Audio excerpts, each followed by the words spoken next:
आज हम लोग पीजीटी केमिस्ट्री के बारे में हम लोग पढ़ेंगे। पीजीटी मतलब पोस्ट ग्रेजुएट टीचर्स के लिए जो वैकेंसी आई है उसी के लिए ये वीडियो बनाया जा रहा है। केमिस्ट्री में हमने इंट्रोडक्टरी एक पीजीटी का इंट्रोडक्टरी क्लास आपको एक वीडियो बना के आपको दिया था कि पीजीटी में कितने क्वेश्चंस आते हैं और कितने घंटे का होता है, पिछले 2-3 वैकेंसी में किस तरह की उसकी मेरिट रही है, कितने क्वेश्चंस करने पे आसानी से सिलेक्शन हो सकते हैं, उसके बारे में हम लोगों ने डिस्कस किया था। और क्या सिलेबस होता है, कौन कौन से चैप्टर्स इंपॉर्टेंट होते हैं जो ज़्यादा आपको ध्यान रखना चाहिए, उन सब चीज़ के बारे में हम लोगों ने पिछले इंट्रोडक्शन वाले वीडियो में हम लोगों ने डिस्कस किया था। आज हम लोग केमिस्ट्री के बारे में डिस्कस करेंगे। केमिस्ट्री में स्पेशली मैं डॉक्टर संतोष सिंह और हमें आपको ऑर्गेनिक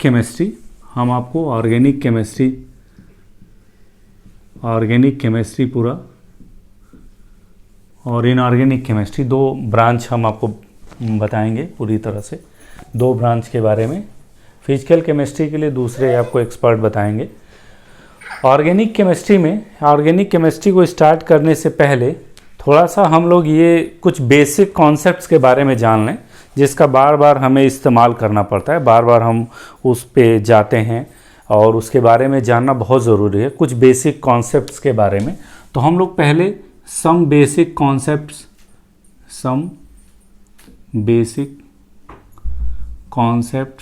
ऑफ केमिस्ट्री, कुछ केमिस्ट्री के बेसिक कॉन्सेप्ट्स के बारे में हम लोग पढ़ेंगे।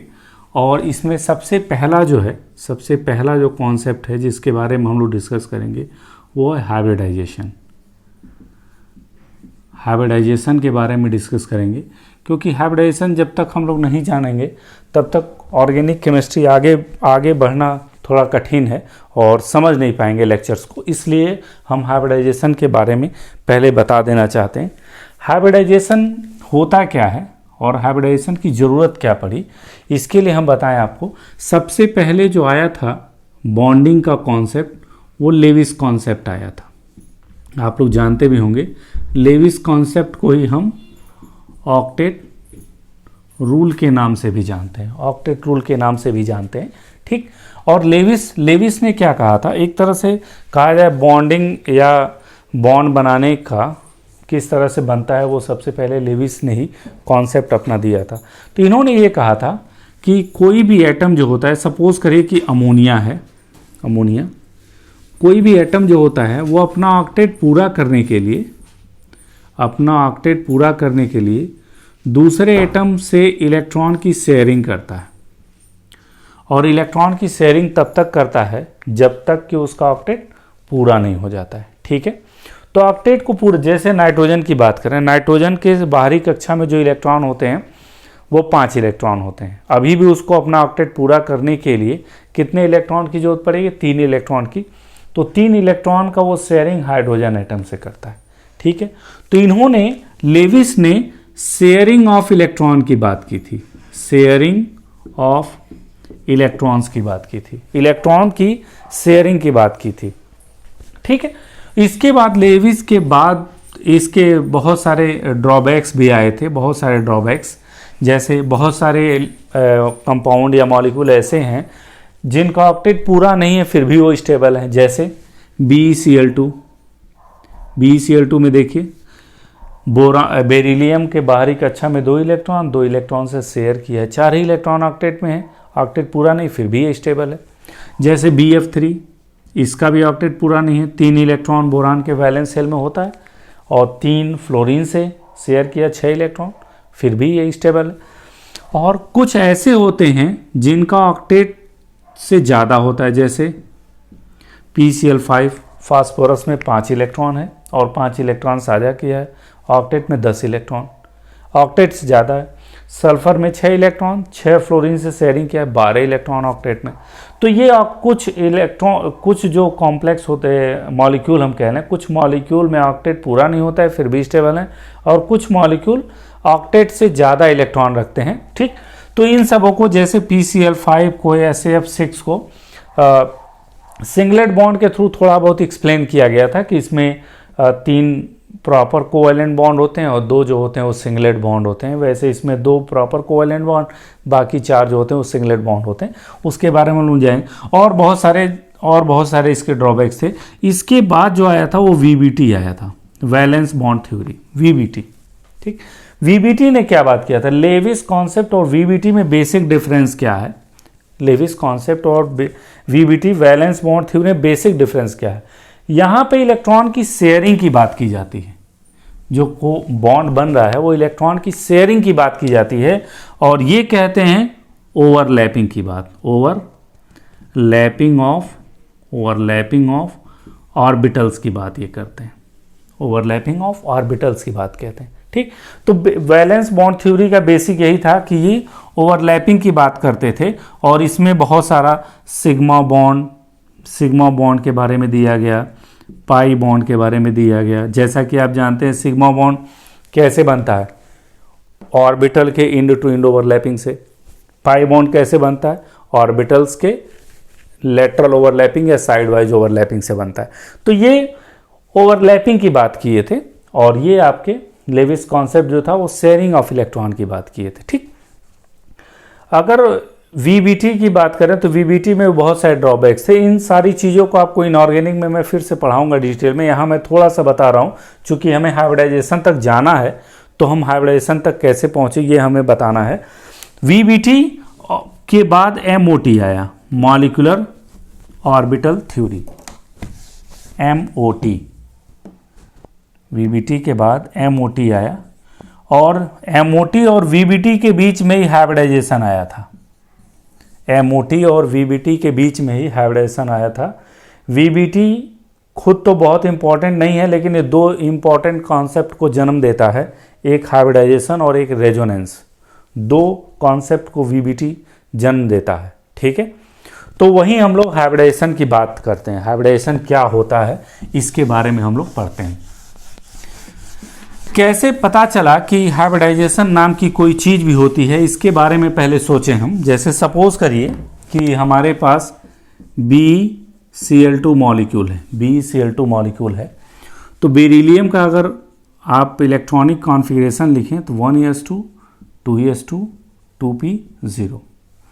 ग्राउंड स्टेट की बात करें तो 2s में 2 इलेक्ट्रॉन, 2s में 2 इलेक्ट्रॉन और 2p में 0 इलेक्ट्रॉन। एक्साइटेड स्टेट की बात करें तो 1 इलेक्ट्रॉन आपका एक्साइट होकर 2p में चला जाता है। ठीक है। अब अगर अकॉर्डिंग टू VBT की बात करें, अकॉर्डिंग टू VBT की बात करें तो VBT ने ये कहा था कि एक फ्लोरीन इसके साथ ओवरलैप करके बना लेगा सिग्मा बॉन्ड, और एक फ्लोरीन इसके साथ ओवरलैप करके सिग्मा बॉन्ड बना लेगा। तो अब देखिए ये सिग्मा बॉन्ड किसके ओवरलैपिंग से बनेगा बताइए? बेरिलियम के s ऑर्बिटल है ना, और फ्लोरीन के p ऑर्बिटल के ओवरलैपिंग से, यानी sp ओवरलैपिंग होगा। यहाँ देखिए ये सिग्मा बॉन्ड कैसे बनेगा? बेरिलियम के p ऑर्बिटल और फ्लोरीन के भी p ऑर्बिटल, तो ये pp ओवरलैपिंग।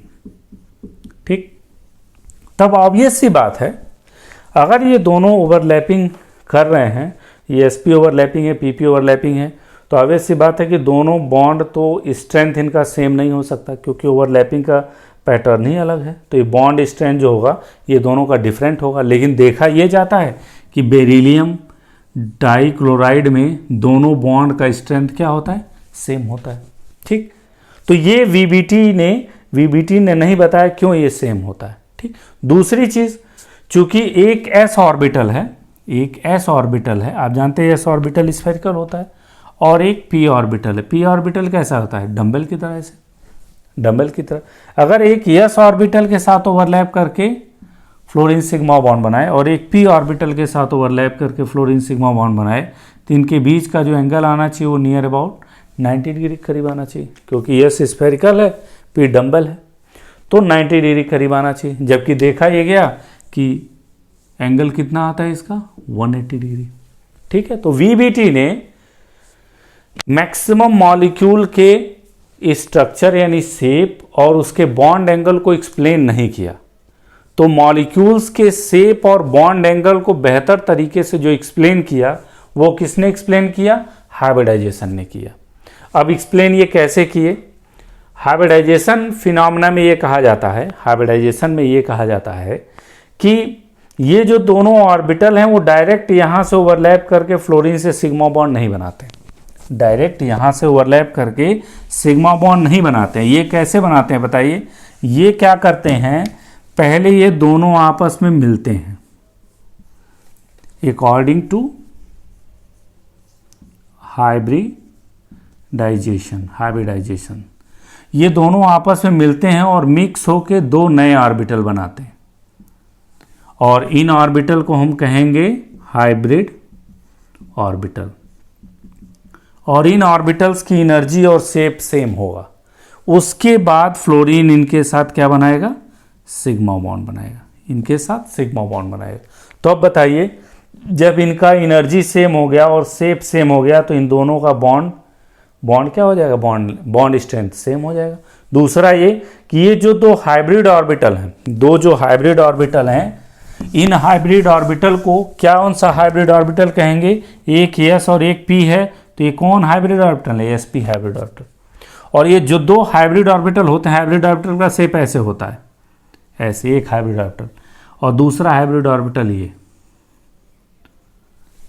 दोनों कैसे अरेंज होंगे? लीनियर तरीके से। लीनियर तरीके से क्यों? क्योंकि दोनों हाइब्रिड ऑर्बिटल का मतलब इलेक्ट्रॉन, इलेक्ट्रॉन का मतलब निगेटिव चार्ज। अगर दो ऑर्बिटल को स्पेस में ओरिएंट होना है और ये दोनों एक दूसरे को रिपेल कर रहे हो तो एक दूसरे से कितना डिग्री एंगल रहना पसंद करेंगे? 180। क्योंकि 180 रहेंगे तो इनके बीच में रिपल्सन मिनिमम होगा, स्टेबिलिटी मैक्सिमम होगी। तो इस तरह से बॉन्ड स्ट्रेंथ और बॉन्ड एंगल और शेप, इन तीनों चीज को ये एक्सप्लेन कर देता है हाइब्रिडाइजेशन। तो ये हाइब्रिडाइजेशन, इस तरह से पता चला कि हाइब्रिडाइजेशन नाम की चीज भी होती है। तो हाइब्रिडाइजेशन किस लिए फायदेमंद है? Hybridization explain the geometry oblique shape and bond angle of the molecule. ठीक है, ये इसीलिए हाइब्रिडाइजेशन यूज किया जाता है इन सब चीजों को जानने के लिए। ठीक है, यानी कि with the help of hybridization, with the help of hybridization,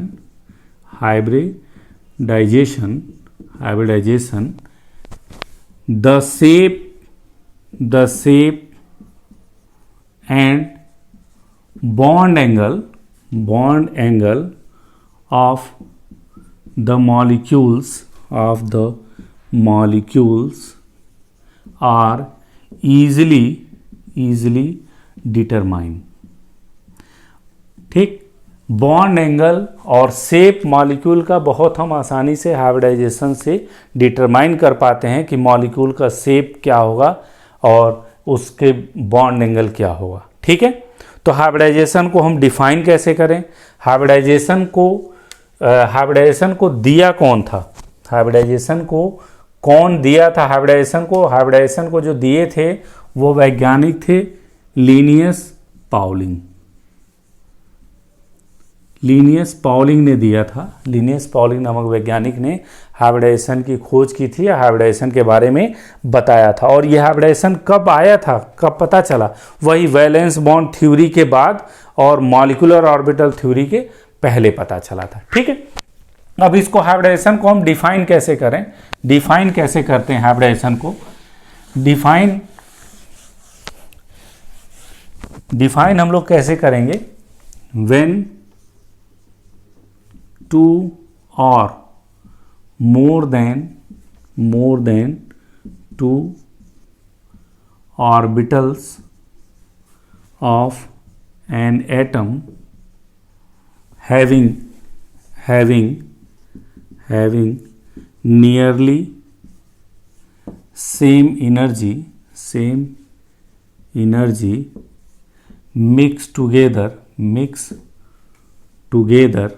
then after redistribution of energy, the formation of the formation of new orbitals take place, ठीक। these orbitals are called क्या कहलाता है, are called hybrid orbitals and this phenomena is called hybridization। यह phenomena क्या कहलाता है, hybridisation कहलाता है। तो ये बेसिक इसका डिफिनीशन होता है हाइब्रिडाइजेशन का। मतलब ये कि किसी एटम के दो या दो से अधिक ऑर्बिटल जिनकी एनर्जी लगभग सेम हो मिक्स होते हैं, तो इन एनर्जी के रीडिस्ट्रीब्यूशन के बाद नए ऑर्बिटल का फॉर्मेशन होता है। उस नए ऑर्बिटल को हम क्या कहते हैं, हाइब्रिड ऑर्बिटल कहते हैं। और इस फिनोमेना को हम क्या कहते हैं, हाइब्रिडाइजेशन कहते हैं। ठीक है, ये हाइब्रिडाइजेशन कहलाता है। ठीक, अब ये जो हाइब्रिड ऑर्बिटल बनते हैं, ये जो इस मिक्सिंग के बाद जो हाइब्रिड ऑर्बिटल बनते हैं, ये हाइब्रिड ऑर्बिटल स्पेस में ओरिएंट होते हैं। स्पेस में ये कुछ शेप में ओरिएंट होते हैं या किसी ज्योमेट्री में ओरिएंट होते हैं। उसी को हम मॉलिक्यूल की ज्योमेट्री या शेप कहते हैं। मतलब these hybrid orbital orient in the space in this way that इस प्रकार से कि the minimum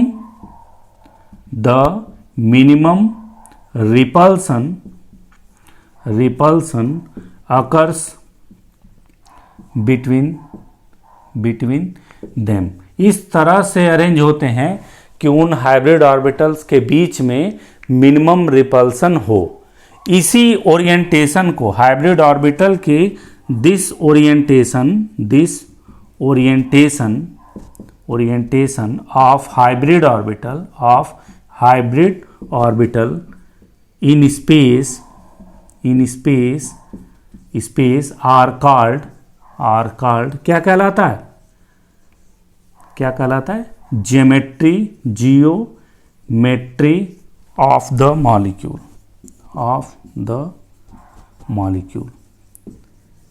मॉलिक्यूल का क्या कहलाता है, यही मॉलिक्यूल का ज्योमेट्री कहलाता है, यही ओरिएंटेशन। ठीक है, और किन्हीं दो हाइब्रिड ऑर्बिटल के बीच के बॉन्ड एंगल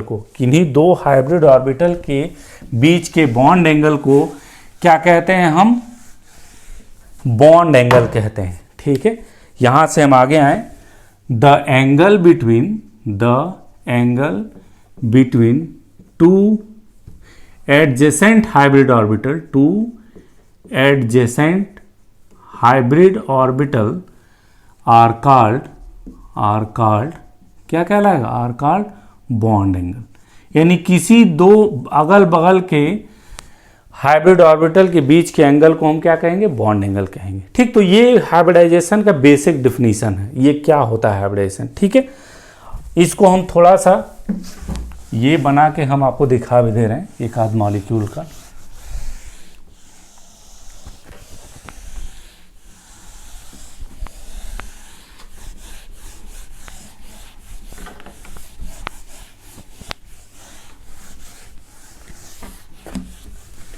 जैसे देखिए हम यहाँ पे एक दिखा दे रहे हैं, इसी का बता दे रहे हैं।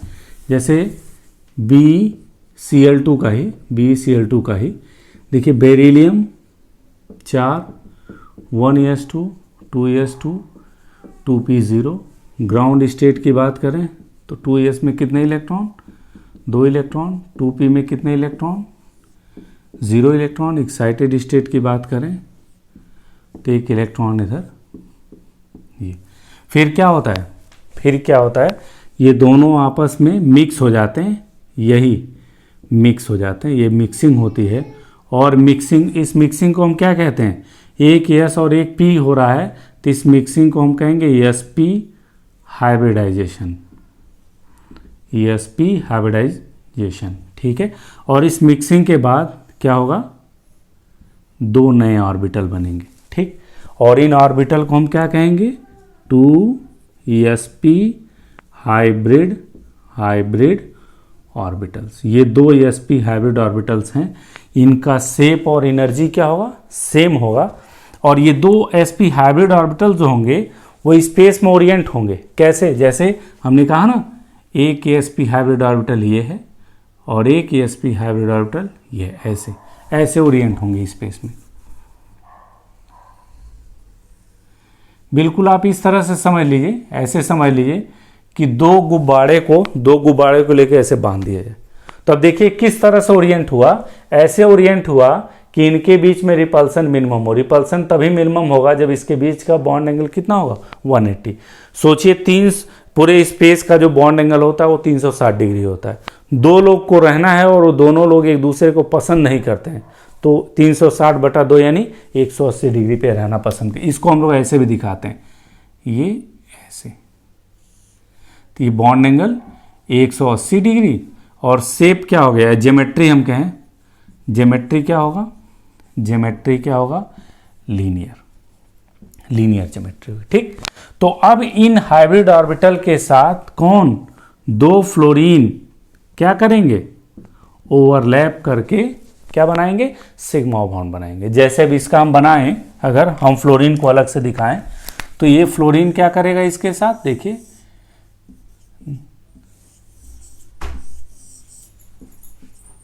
फ्लोरीन, ये फ्लोरीन है, सिग्मा बॉन्ड बनाए। देखिए एक इलेक्ट्रॉन इसका रहेगा sp हाइब्रिड ऑर्बिटल का, और एक इलेक्ट्रॉन किसका रहेगा, इस फ्लोरीन का रहेगा। ऐसे यहाँ भी एक इलेक्ट्रॉन इसका है और एक इलेक्ट्रॉन किसका होगा, फ्लोरीन का। तो आप देखिए फ्लोरीन का, अगर आप फ्लोरीन का यहाँ इलेक्ट्रॉनिक कॉन्फ़िगरेशन लिखें आप फ्लोरीन का, तो फ्लोरीन का 9 होता है ना, 1s2 2s2 2p5। 2p5 का मतलब p में कितने हैं, 5, 2p में 5 है। तो 2 p ऑर्बिटल भरे हुए हैं, वो हमने दिखाया है। एक p ऑर्बिटल में एक इलेक्ट्रॉन है, वही इसके साथ ओवरलैप करके क्या बना रहा है, सिग्मा बॉन्ड। ये सिग्मा बॉन्ड, ये सिग्मा बॉन्ड, यही दिखाएंगे ना, यहाँ सिग्मा बॉन्ड, और ये क्या है, बेरिलियम, इस तरह से, ठीक है। तो ये इस तरह से हाइब्रिडाइजेशन हुआ। तो देखिए हमने क्या कहा था, किसी एटम के 2 या 2 से अधिक एटॉमिक ऑर्बिटल आपस में मिक्स होते हैं, एनर्जी का रीडिस्ट्रीब्यूशन होता है, रीडिस्ट्रीब्यूशन के बाद हाइब्रिड ऑर्बिटल बनता है। इन हाइब्रिड ऑर्बिटल की एनर्जी सेम होती है और शेप भी सेम होता है, और उसके बाद ये हाइब्रिड ऑर्बिटल सिग्मा बॉन्ड बनाते हैं, ठीक है। और एक चीज़ हम आपको बता दें, चूंकि हाइब्रिड ऑर्बिटल का एक स्पेशियल एक्सपोजर ज़्यादा होता है, तो हाइब्रिड ऑर्बिटल एटॉमिक ऑर्बिटल की तुलना में सिग्मा बॉन्ड मजबूत बनाते हैं, ठीक है। एटॉमिक ऑर्बिटल की तुलना में सिग्मा बॉन्ड मजबूत बनाते हैं क्योंकि बड़े होते हैं थोड़े। और आप जानते हैं सिग्मा बॉन्ड मजबूत कब बनता है, जब जितना ज़्यादा एरिया ओवरलैप करे। तो hybrid orbitals form stronger sigma bond than atomic orbitals, ठीक है। तो ये बेसिक था, ये कैसे हाइब्रिडाइजेशन हुआ, जो हमने डिफिनीशन दिखाया वो हमने यहाँ दिखा दिया, ठीक। बेसिक एक चीज आता है कि ज्योमेट्री और शेप के बारे में जनरली कंफ्यूजन रहता है। और ज्योमेट्री और शेप के बारे में क्या कंफ्यूजन रहता है कि कभी कभी कहा जाता है कि ये दोनों एक ही होता है, कभी कभी कहा जाता है ये दोनों अलग अलग होता है। जो बेसिक हम बताएं ज्योमेट्री क्या होता है और शेप क्या होता है, बेसिकली हम बताएं आपको, जब कोई हाइब्रिड ऑर्बिटल स्पेस में ओरिएंट होता है तो जो शेप बनता है उसको हम ज्योमेट्री कहते हैं, ठीक है। जैसे अगर इस फ्लोरीन को हटा दें तो जो ये शेप बना, कौन सा शेप बना, लीनियर बना, तो वो ज्योमेट्री कहलाती है।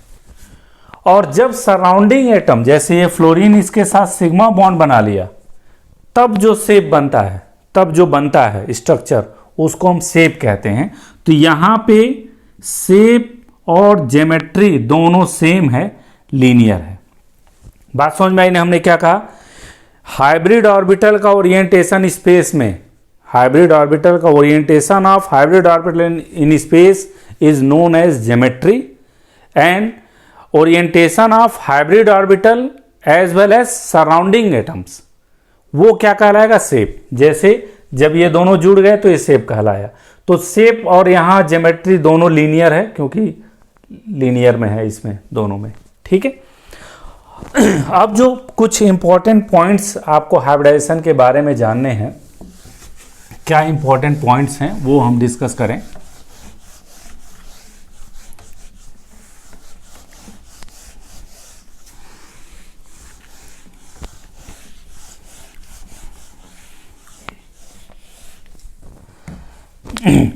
उसको हम नोट करके आपको बता दे रहे हैं। यही पॉइंट इंपॉर्टेंट हैं, यही पॉइंट इंपॉर्टेंट है। पहला, हाइब्रिडाइजेशन में हमेशा एक ही एटम के ऑर्बिटल भाग लेते हैं।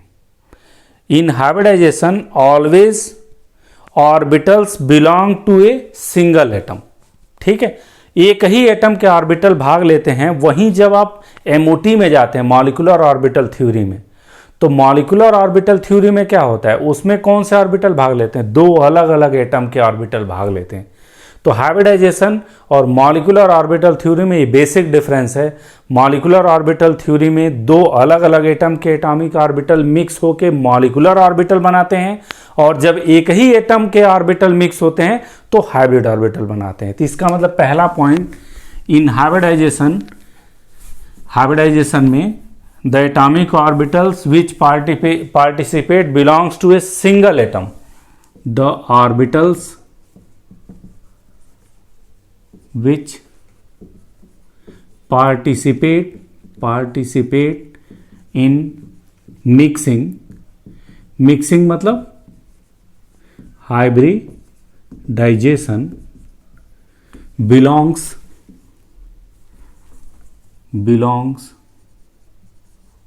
To a single atom. एक ही एटम का वो बिलोंग करता है। ठीक है, ये नहीं है कि एक इसका ऑर्बिटल हो गया एक दूसरे एटम का ऑर्बिटल, ऐसे नहीं। ठीक, तो एक ही एटम के ऑर्बिटल मिक्सिंग में पार्टिसिपेट करते हैं। दूसरा पॉइंट, चूंकि एक ही एटम के ऑर्बिटल मिक्सिंग में पार्टिसिपेट करते हैं, तो जैसे कि हमने पाउली एक्सक्लूसिव प्रिंसिपल हम लोग जानते हैं। पाउली एक्सक्लूसिव प्रिंसिपल में क्या कहा गया है कि किसी भी एटम में किन्हीं दो इलेक्ट्रॉनों की चारों क्वांटम संख्या बराबर नहीं होती है। इसका तात्पर्य ये होता है कि किसी भी एटम में किन्हीं दो इलेक्ट्रॉनों की एनर्जी बराबर नहीं होती। तो जब किसी एटम में दो इलेक्ट्रॉन की एनर्जी बराबर नहीं हो सकती, तो उस एटम में दो ऑर्बिटल की एनर्जी कभी नहीं बराबर हो सकती। ठीक, तो इसलिए जो एटॉमिक ऑर्बिटल पार्टिसिपेट करते हैं हाइब्रिडाइजेशन में, उनकी एनर्जी लगभग सेम होती है, कभी भी सेम नहीं हो सकती। इस बात को विशेष ध्यान दीजिएगा। जनरली कई बुक्स में हमने देखा है कि उसमें लिख देते हैं एनर्जी सेम हो या लगभग सेम हो, तो सेम कभी नहीं हो सकती।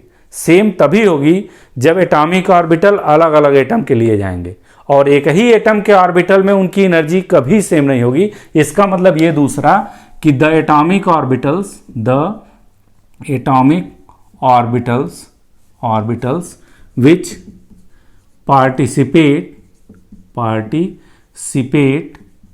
participate in hybridization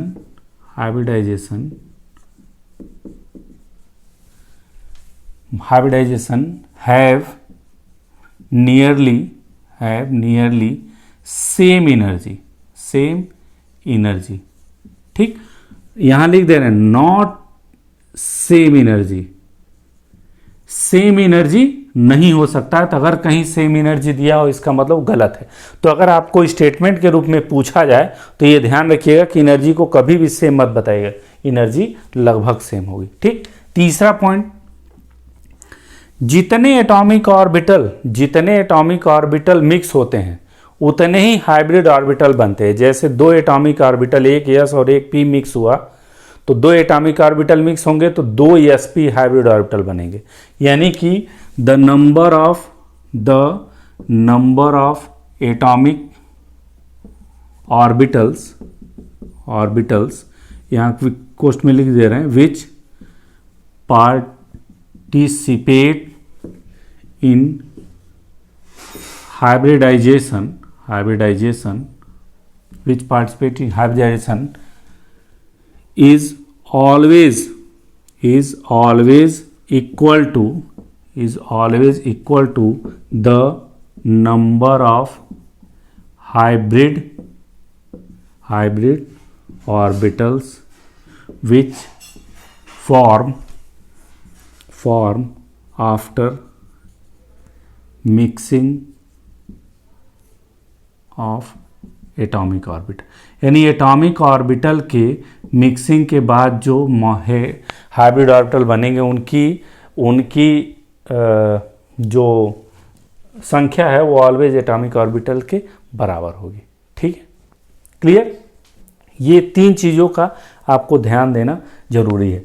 next point की हम बात करें, अभी हमने बताया आपको हाइब्रिड जो ऑर्बिटल होते हैं, हाइब्रिड ऑर्बिटल जो होते हैं उनका ओवरलैप करने की टेंडेंसी एटॉमिक ऑर्बिटल से ज़्यादा होती है।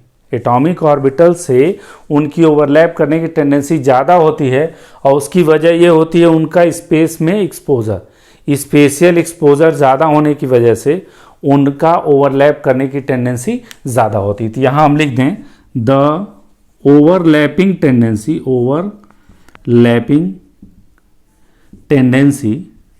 tendency of hybrid orbitals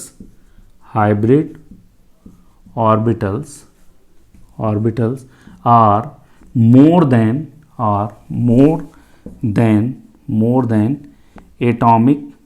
atomic orbitals। ठीक, ऑर्बिटल्स, दैट इज, इसका मतलब क्या हुआ, that is hybrid orbital forms stronger sigma bond than atomic orbital, that is hybrid orbitals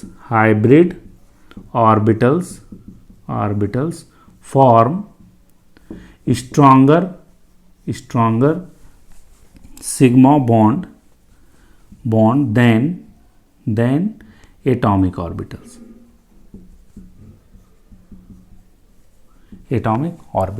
ठीक, तो एटॉमिक ऑर्बिटल्स की अपेक्षा इनकी ओवरलैपिंग टेंडेंसी ज़्यादा होती, इसलिए ये ओवरलैप, और इसीलिए हाइब्रिडाइजेशन भी होता है। इसीलिए देखिए हाइब्रिडाइजेशन इसलिए कोई भी एटम चाहता है कि वो अपने सराउंडिंग एटम को ओवरलैप ज़्यादा करे, स्ट्रांगली ओवरलैप करे, वो जो बने बॉन्ड वो बॉन्ड स्ट्रांग हो। तो इसकी वजह से सेंट्रल एटम वो क्या करता है, अपने आप को हाइब्रिडाइज करके हाइब्रिड ऑर्बिटल बनाता है, और उसके बाद जो सराउंडिंग एटम्स हैं उनको हाइब्रिड ऑर्बिटल से ओवरलैप करके सिग्मा बॉन्ड बनाता है, इसीलिए वो मजबूत होता है। ठीक है, तो ओवरलैपिंग टेंडेंसी हाइब्रिड ऑर्बिटल्स की ऑलवेज, ये सारे पॉइंट्स हम इसलिए बता रहे हैं, कभी कभी आपको पीजीटी के क्वेश्चंस में इस तरह से आ जाता है कि निम्न में हाइब्रिडाइजेशन के संदर्भ में कौन सा कथन सत्य है या कौन सा कथन असत्य है, तो यही कथन में यही सारे चीज दिए रहते हैं, तो सही चीजें आप जान लीजिए क्या चीजें होती हैं। ठीक है, अब देखिए एक पॉइंट और, जो हाइब्रिड ऑर्बिटल्स बनते हैं उनकी इनिशियल कंडीशन में उनकी एनर्जी क्या रहती है, सेम रहती है। The hybrid orbitals which formed, उनकी एनर्जी और उनका शेप जो होता है वो सेम होता है इनिशियल कंडीशन में, बाद में वो चेंज हो सकता है। ठीक है, in initial state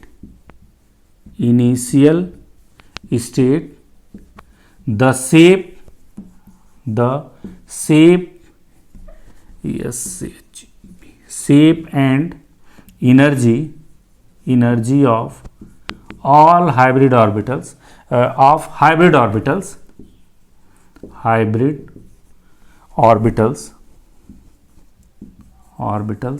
are same।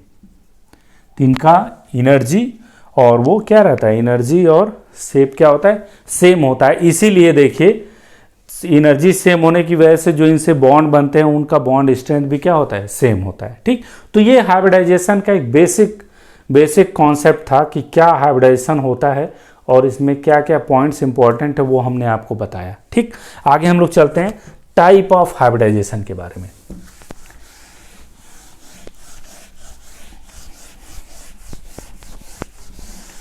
Type of hybridisation,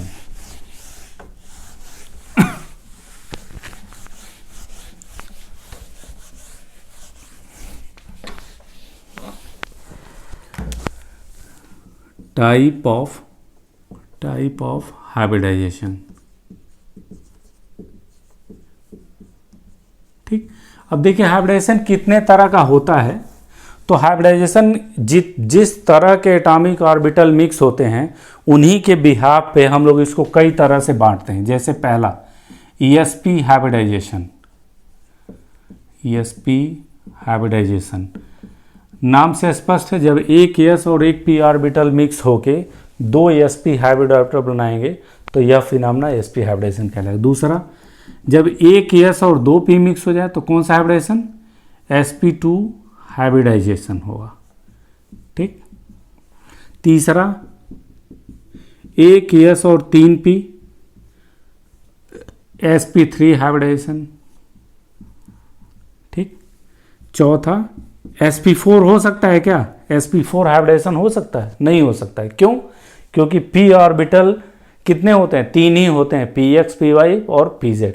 तो चार तो मिक्स नहीं हो सकते ना, तो sp4 नहीं होता है, sp3 तक ही रहता है। नेक्स्ट है sp3d हाइब्रिडाइजेशन। sp3d hybridization. ठीक। Next sp3d2 hybridization. ठीक। इसके बाद नेक्स्ट sp3d3 हाइब्रिडाइजेशन। बेसिकली इतना आपको पढ़ना है। और नॉर्मल जो इनऑर्गेनिक कंपाउंड्स होते हैं इसमें यही 6 हाइब्रिडाइजेशन होते हैं। इसके अलावा कोऑर्डिनेशन कंपाउंड जो होते हैं, कोऑर्डिनेशन कंपाउंड जिसको आप लोग पढ़ेंगे इनऑर्गेनिक में, हम लोग पढ़ेंगे कोऑर्डिनेशन कंपाउंड। कोऑर्डिनेशन कंपाउंड्स में और भी हाइब्रिडाइजेशन स्टेट पाए जाते हैं, जैसे DsP2 और sp2d हाइब्रिडाइजेशन होता है। ठीक। और एक होता है sd3 हाइब्रिडाइजेशन। ठीक। और भी बहुत सारे होते हैं, और भी कोऑर्डिनेशन कंपाउंड में और भी होते हैं जो f ऑर्बिटल भी भाग लेते हैं, तो वो सब उतना आपको नहीं पढ़ना है यहाँ तक। और ये दोनों हम लोग बस यही 6 पढ़ेंगे, बाकी ये दोनों जब हम कोऑर्डिनेशन कंपाउंड डिस्कस करेंगे तो वहाँ इन दोनों के बारे में पढ़ा जाए। तो ये 6 sp, sp2, sp3, sp3d, sp3d2, sp3d3 इतने हाइब्रिडाइजेशन को हमको पढ़ना है। ठीक। तो अब हम लोग आते हैं पहले हाइब्रिडाइजेशन पे हम लोग आते हैं।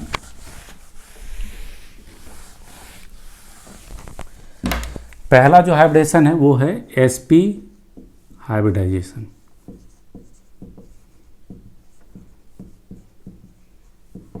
sp hybridization. ठीक। sp हाइब्रिडाइजेशन नाम से स्पष्ट है, एक s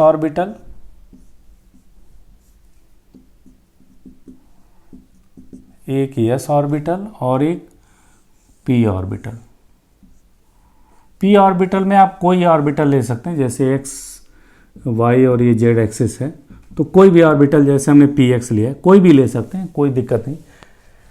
जब ये दोनों मिक्स होंगे, मिक्सिंग करेंगे, मिक्स होंगे, तो इस मिक्सिंग को हम कहेंगे sp हाइब्रिडाइजेशन।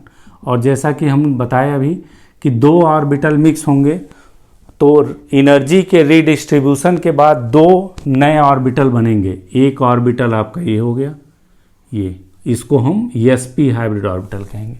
ठीक। और एक ऑर्बिटल ये हो गया, एक ऑर्बिटल ये, दो sp हाइब्रिड ऑर्बिटल बनेंगे। ठीक। 2 sp हाइब्रिड ऑर्बिटल से होंगे। ठीक। इनको हम लोग ऐसे भी दिखाते हैं,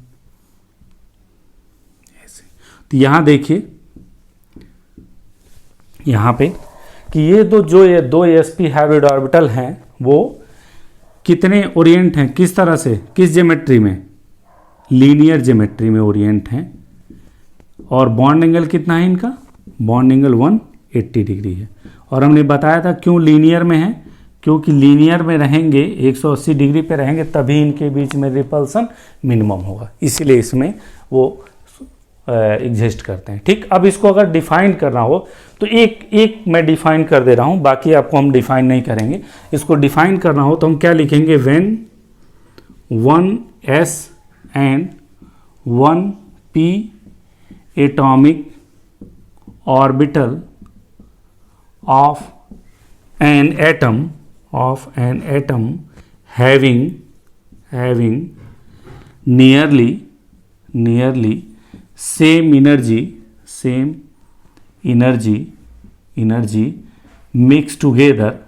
mix together then after redistribution of energy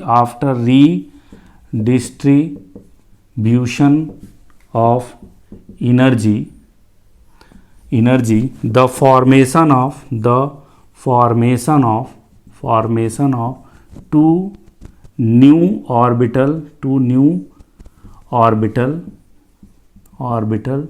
take place. These orbitals are called, क्या कहलाएगा बताइए, are called sp hybrid orbitals, and this phenomena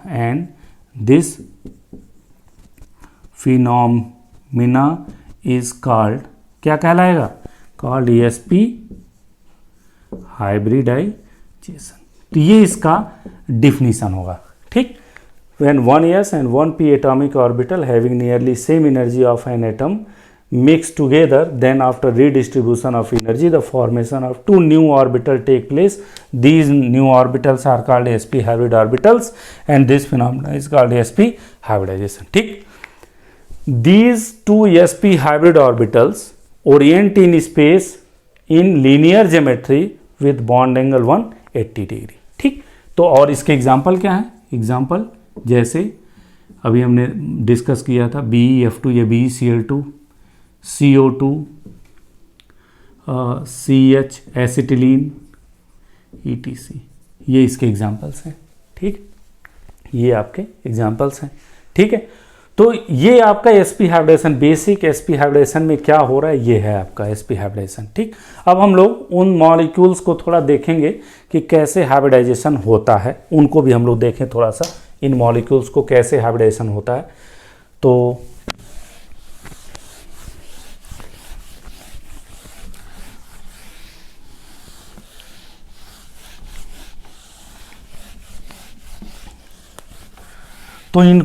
in molecules के बारे में डिस्कस करने से पहले हम कुछ और चीज़ें बता दें आपको. जैसे वैलेंस सेल. वैलेंस सेल क्या होता है, वैलेंस सेल, बहुत लोगों को इसमें कन्फ्यूज़न रहता है. बहुत लोग ये कहते हैं कि सबसे बाहरी कक्षा जो होती है वो वैलेंस सेल कहलाती है. ये बिल्कुल गलत डिफिनीसन है. वैलेंस सेल सबसे बाहरी कक्षा नहीं होती है, वही केवल नहीं होता है. वैलेंस सेल का मतलब ये होता है कि किसी भी एटम में जो कक्षाएं बॉन्डिंग में भाग ले रही हैं वो कक्षाएं वैलेंस सेल कहलाएंगी. ठीक. अब होता क्या है कि जब हम S एंड P ब्लॉक की बात करते हैं, P ब्लॉक की, S और P ब्लॉक में बताइए क्या होता है. S और P ब्लॉक में only one last shell is incomplete. P block के केस में, S और P ब्लॉक के केस में केवल लास्ट जो सेल होता है वही इनकम्प्लीट होता है. तो इसके केस में वैलेंस सेल क्या होगा बताइए, वैलेंस सेल क्या होगा. S और P ब्लॉक के केस में वैलेंस सेल क्या होगा, outermost shell. Outermost shell को हम वैलेंस सेल कहेंगे, या इसको हम अल्टीमेट सेल भी कहते हैं, अल्टीमेट सेल भी कहते हैं. ठीक. जैसे ही आप डी ब्लॉक में आएंगे, डी ब्लॉक में आपको मालूम है, डी ब्लॉक में बाहर से दो कक्षाएं अपूर्ण होती हैं. आप लोग जानते हैं बाहर से दो कक्षाएं अपूर्ण होती हैं. और कहिए तो मैं एग्जांपल लेके किसी का भी दिखा दूं. जैसे डी ब्लॉक में Mn है, Mn का 25 होता है. तो देखिए 1s2, 2s2, 2p6, 3s2, 3p6, 4s2, 4p, 2 2 4 2 10, 2 12, 20, 4p6, 1s2 2p6 3s2 3p6 4s2 3d5 ये है। तो अगर आप देखें पहली कक्षा में कितना इलेक्ट्रॉन, 2 इलेक्ट्रॉन, दूसरी कक्षा में कितना इलेक्ट्रॉन, 6 2 8 इलेक्ट्रॉन, तीसरी कक्षा में देखिए ये और ये 3, तीसरी कक्षा 6 2 8 8 5 13 इलेक्ट्रॉन, और चौथी कक्षा में 2। अब देखिए ये भी अपूर्ण है और ये भी अपूर्ण है, इसका मतलब ये वैलेंस सेल में ये दोनों आएंगे, वैलेंस सेल। ठीक, इसका मतलब ये हुआ in case of D block outermost shell and second last shell both belongs to valence shell, दोनों को हम वैलेंस सेल कहेंगे। ठीक है, तो आउटर मोस्ट सेल को हम अल्टीमेट सेल कहते हैं और उससे अंदर वाले सेल को हम पेन अल्टीमेट सेल कहते हैं। तो डी ब्लॉक में ultimate shell as well as कौन सा, penultimate shell are called valence shell. ठीक, तो इसमें इसके वैलेंस सेल में कितने सेल मौजूद हैं, 2 सेल मौजूद हैं। ठीक, सेम इसी तरह से जब आप एफ ब्लॉक में आएंगे, एफ ब्लॉक में तो एफ ब्लॉक में जानते हैं बाहर से 3 कक्षाएं अपूर्ण होती हैं, 3 कक्षाएं। तो इसमें वैलेंस सेल कितने होंगे, वैलेंस सेल कितने होंगे बताइए, वैलेंस सेल 3 होंगे। अल्टीमेट सेल का सबसे बाहरी कक्षा, दूसरा पेन अल्टीमेट सेल मतलब बाहर से अंदर वाली कक्षा, और तीसरा एंटी पेनल्टीमेट सेल। तो इसका मतलब ये हुआ कि एफ ब्लॉक में बाहर की 3 कक्षाएं वैलेंस सेल कहलाती हैं। ठीक, तो ये आपको मालूम होना चाहिए कि वैलेंस सेल है क्या। तो हमने डिफाइन किया आपको कि वैलेंस सेल जो होता है किसी भी एटम के वह कक्षाएं जो बॉन्डिंग में भाग लेती हैं वह कक्षाएं क्या कहलाएंगी, वैलेंस सेल कहलाएंगी। या किसी भी एटम की वह कक्षाएं जो अपूर्ण होती हैं वो क्या कहलाएंगी, वैलेंस सेल कहलाएंगी। तो वैलेंस सेल, मेरे ख्याल से आपको वैलेंस सेल के बारे में सारा कंफ्यूजन क्लियर हो गया होगा कि वैलेंस सेल क्या होता है। ठीक, एक चीज यहीं पे और हम बता दें आपको, वैलेंस सेल के साथ साथ एक चीज हम और बता दें, और वो है कोवैलेंसी। कोवैलेंसी क्या होती है, बहुत आसान सी चीज है। Covalency means the number of unpaired electron present in the valence shell of an atom is called its covalency. ठीक, the number of unpaired electron present in valence shell of an atom are called its covalency. ठीक, इसकी covalency कहलाती है, simple सा definition है। ठीक, तो covalency क्या होती है, कोवैलेंसी वेरिएबल होती है। कोवैलेंसी जो वेरिएबल होती है, जैसे हम आपको बताएं, आपको जैसे सपोज करिए कि कोई भी ले लें हम, जैसे मान लीजिए हमने Cl लिया, तो Cl का कितना होता है, 17 ना, 1s2 2s2 2p6 3s2 3p6 4s2 10 5 17 और 3d खाली होगा, तीसरी कक्षा तो 3d खाली होगा।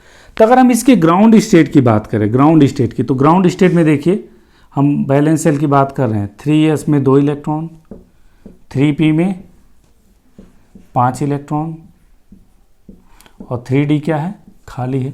तो बताइए इस स्टेज में इसकी कोवैलेंसी कितनी है, ग्राउंड स्टेट में इसकी कोवैलेंसी कितनी है, कितना अनपेयर्ड इलेक्ट्रॉन है, 1 है, तो इसकी कोवैलेंसी सिर्फ 1 होगी। ठीक, अगर हम इसका फर्स्ट एक्साइटेड स्टेट ले लें, फर्स्ट एक्साइटेड स्टेट, तो बताइए 1 इलेक्ट्रॉन को आप एक्साइट करा दीजिए यहाँ से, तो फर्स्ट एक्साइटेड स्टेट लेंगे तो 1 इलेक्ट्रॉन एक्साइट कराइए।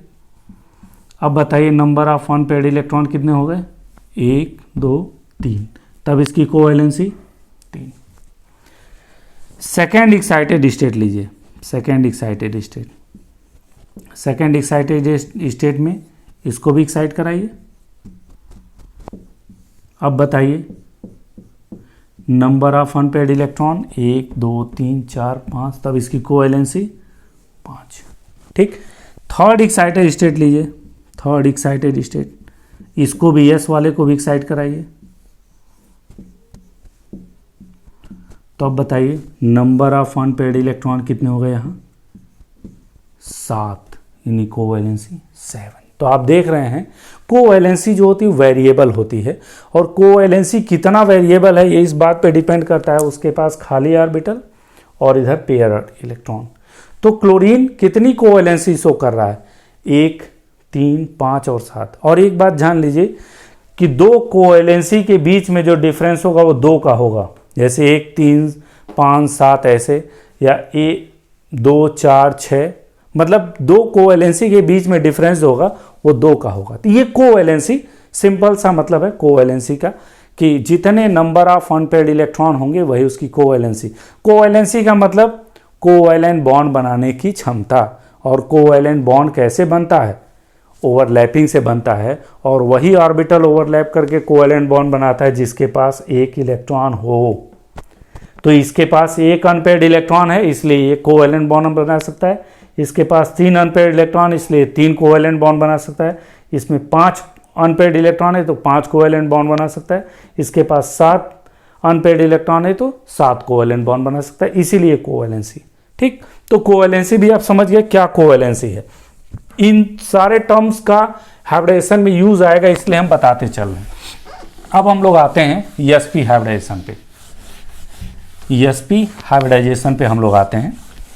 एसपी हाइब्रिडाइजेशन क्या है, चलिए एसपी हाइब्रिडाइजेशन हम तो देख लिए। BeF2 का हमने बना दिया था तो उसको अब हम नहीं बनाएंगे। CO2 का हम बना दे रहे हैं।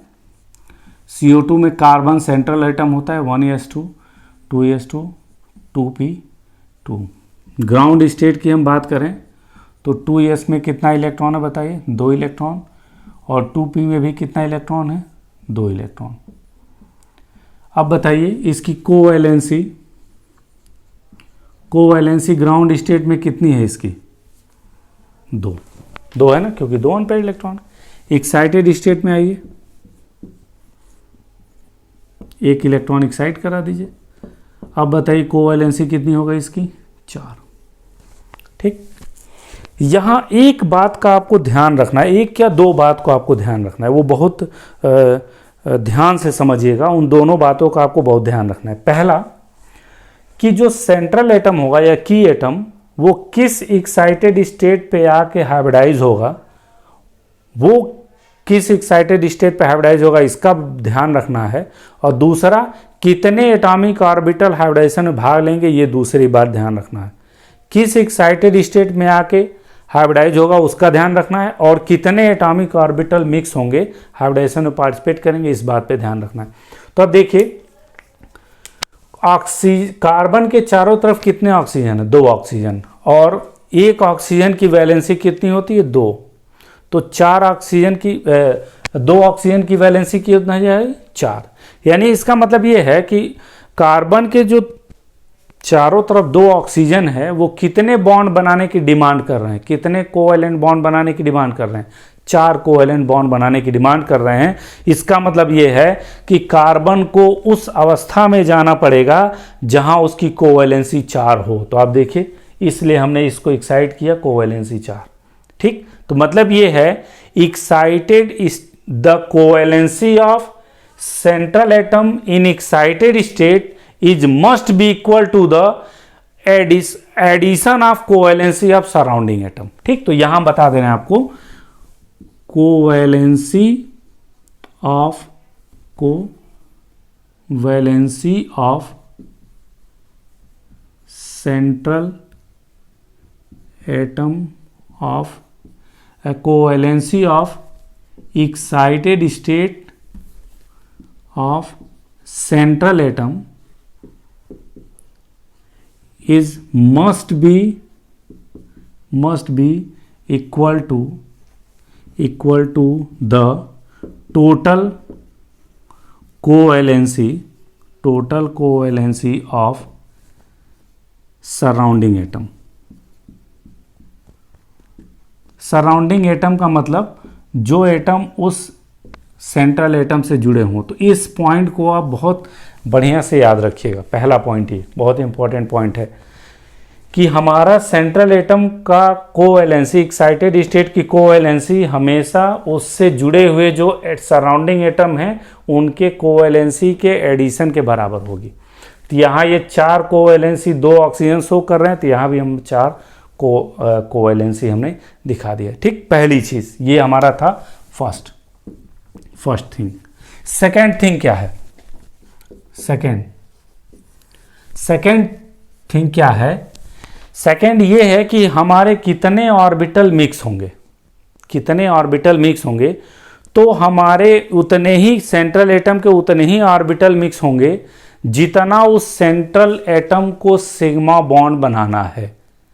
और इसको कितना सिग्मा बॉन्ड बनाना है? इसको कार्बन 2 ऑक्सीजन के साथ कितना सिग्मा बॉन्ड से बना सकता है? 2 सिग्मा बॉन्ड ही बना सकता है। इसका मतलब हम कितने ऑर्बिटल को मिक्स करें? 2, एक s और एक p, और ये क्या कहलाएगा? sp hybridization. कितने हाइब्रिड ऑर्बिटल बनेंगे? 2 sp hybrid orbital, 2 sp hybrid orbital ये होंगे, और 2 एटॉमिक ऑर्बिटल क्या होंगे? बच जाएंगे। ये क्या है? 2p एटॉमिक ऑर्बिटल है। ठीक है, बात समझ में?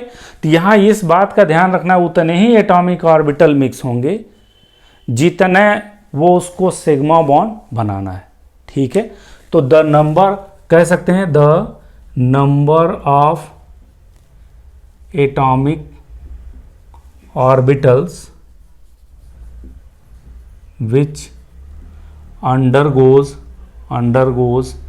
mixing is equal to the number of sigma bond formed by central atom। Central atom कितना सिग्मा बॉन्ड बना रहा है? तो यहाँ सेंट्रल एटम को 2 सिग्मा बॉन्ड बनाना है, तो इसलिए 2 को हमने मिक्स किया। अब देखिए अब क्या होगा, एक से ये ऑक्सीजन सिग्मा बॉन्ड बनाएगा, एक sp हाइब्रिड ऑर्बिटल से ये ऑक्सीजन सिग्मा बॉन्ड बनाएगा। अब इन दोनों का ऑक्टेट पूरा नहीं है, तो ये दोनों क्या करेंगे? इनके साथ पाई बॉन्ड बनाएंगे।